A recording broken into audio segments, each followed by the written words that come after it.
এই যে অধিকার যাত্রা বানারহাট চা বাগানের উপর দিয়ে চলছে, এই সম্বন্ধে অভিজ্ঞতাটা কিরকম হচ্ছে? সব থেকে বড় কথা, বানারহাট চা বাগান এলাকা এখন চা মুক্ত এলাকা রূপান্তরিত হয়েছে। কার্যত চা বাগান বন্ধ।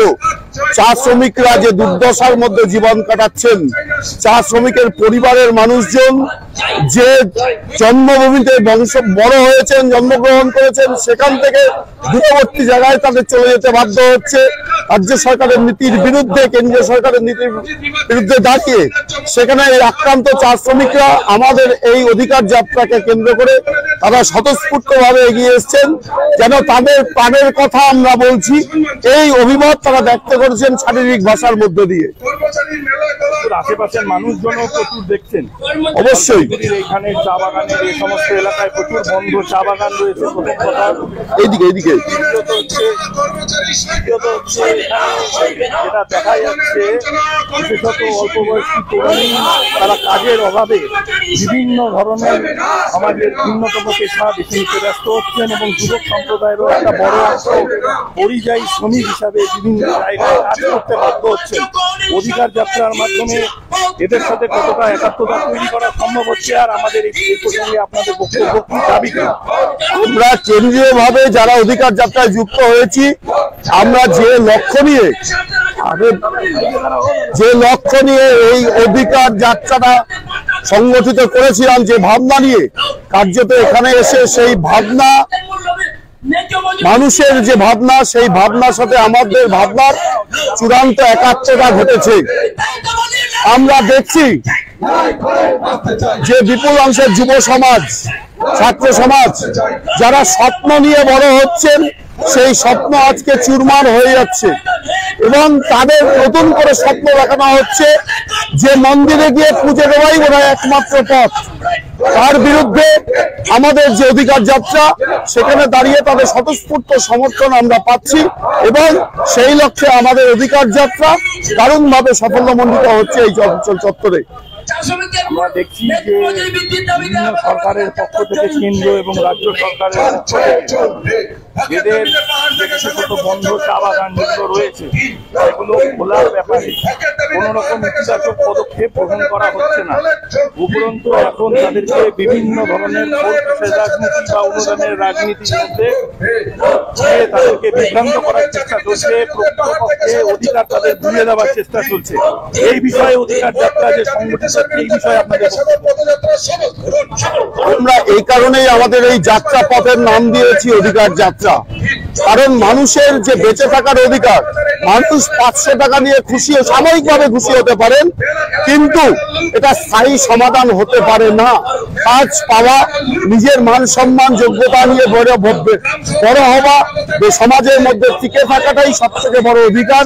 সেই অধিকার আজকের কেন্দ্রীয় সরকার, রাজ্যের সরকার খুব সুকৌশলে সেই অধিকারগুলো কেড়ে নিচ্ছেন, আর যেন 500 টাকা, 1000 টাকা বা কিছু পাইয়ে দেওয়ার রাজনীতি তারা নিয়ে আসছেন। আমরা বলি, মানুষ, বিশেষ করে এই প্রান্তিক স্তরের, চা বাগান অঞ্চলের প্রান্তিক স্তরের মানুষ, পশ্চিমবঙ্গের শ্রমজীবী মানুষ, যাদের অধিকার প্রতিষ্ঠিত হয়েছিল, তাদের এই কিছু পাইয়ে দেওয়ার মধ্যে দিয়ে সাময়িকভাবে বিভ্রান্ত করা যেতে পারে, কিন্তু দীর্ঘমেয়াদী বিভ্রান্ত কখনোই সম্ভব নয়। ফলে মানুষ সচেতন হচ্ছেন। অধিকার সম্পর্কে জাগ্রত করা আমাদের কর্মচারী হিসেবে আমাদের দায়িত্ব, সেই দায়িত্ব আমরা রূপায়ণ করছি। আমরা দেখলাম যে কিছুদিন আগে রাজ্য সরকারের পক্ষ থেকে চা শ্রমিকদের জন্য জমি প্রস্তাবনা করা হয়েছে, কিন্তু আমরা দেখেছি যে বহু যুগ ধরে, বিশেষত এই চা বলয়ে তারা যুগ ধরে, তারা পুরুষের পর পুরুষ ধরে এই জমিকে বসবাসযোগ্য করেছেন। সেখানে তারা চা শ্রমিক হিসাবে কাজ করে, তার সাথে সাথে তারা নিজেদের বসবাসযোগ্য জমি সামান্য কাজ করেও একটা উপার্জনের পথ তারা করছেন এই দুর্মূল্যের বাজারে। এইখানে শুধুমাত্র 5 ডিসিমেল জমি দিয়ে তাদের কতটা উপকার হবে বলে আপনারা মনে করছেন, বা অধিকার যাত্রায় এই সম্পর্কে আপনাদের কি বক্তব্য আছে? দেখুন, আমরা সুনির্দিষ্ট ভাবে বলতে চাই, চা বাগানে 5 ডেসিমেল জমি দেওয়ার মধ্যে দিয়ে প্রকৃতপক্ষে তারা যে কাজটা করছেন, চাষবাসের কাজের সাথে যুক্ত ছিলেন, সেই জায়গাটা সম্পূর্ণরূপে বেঁধে দেওয়া হচ্ছে। তাদের অধিকার পাওয়ার নাম করে অধিকার কেড়ে নেওয়া হচ্ছে।